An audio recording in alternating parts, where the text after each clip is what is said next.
Lockdown gi chana kanglon sing salak sare chaka ani gi gari da mi ani dagi na ahum phawba tongsinduna koichat chatle ahum lak suba oina me tang mari dagi na tara taret phawba bharat pumbagi oina lockdown sangdokre.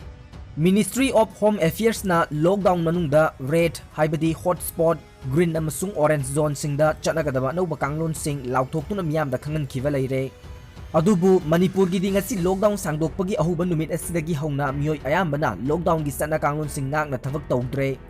Salak saba haibadu oire miyam gi cheksindaba mawong mataw asina COVID-19 laichet asigi achoba chaithang phangadra haibagi akiba leire. Ngasi ahumlak suba tangka ki lockdown sangdokpaga loina na komthokpa khara leikibadagi Kwarambal ima kaithel ahum Nagamapal amadi ngari gali natana ayuk pung 6 tagi na numidang wairang pung ahum phawba atai kaithel sing hangduna potchay yonaki. Imphal gi Pauna Kaithel, Thangal Kaithel, BT Road, MZ Avenue singi mafam singda leiba dukan sing thong hangnaki. Ayuk pung 6 tagi hongna miyamna muktrubi paibagum pairaktuna lambi sorokta chikna chainaba ngamdaba haibadu oike. Lockdown gi chatna kanglon sing ngakna chatkhide. Social distancing amadi physical distancing gi wafam lapna hundoktuna thamagi mami chawna takhi. Lockdown manungda red, orange amasung green zone da gari chathokyasin tobagi ayaba khara pikhi. Adubu chaka mari panba gari da mi ani driver thadana amakhaktang tonggadabani.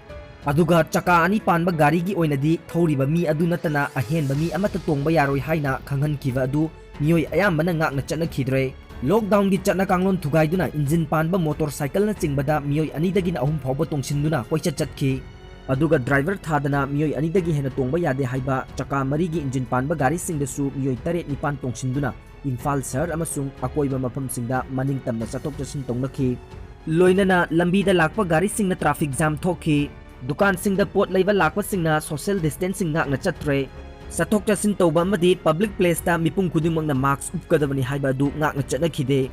Organization amatana miyoi mangadagi hena punba thabak thoram pangthokpa yaroi haibadugi ona tainabada bazar gi mafam ayambada miyoi yamna punduna social distancing thugaikhi. Yamna ngakpa amana lockdown gi chana kanglon singi manungda khwaidagi maru oiba chahi 35 surba ahal oiraba nupa nupi sing yumda lengdana leigadabani. Mapal thokpa yaroi haibadugi ona tainabada ngasi tongan ba kaithel kayada chahi 35 gi mathakta leiba nupi oibi ahal kaya thoroktuna potchay yonnaba ukhi. Loinana leiba laknakhi. Thobal Bazar da ayuk pung 6 tagi hauna numidang pung 6 phawbada dukan sing thong hangnakhi. Miyamna maning tawna chathok chasin tawkhi.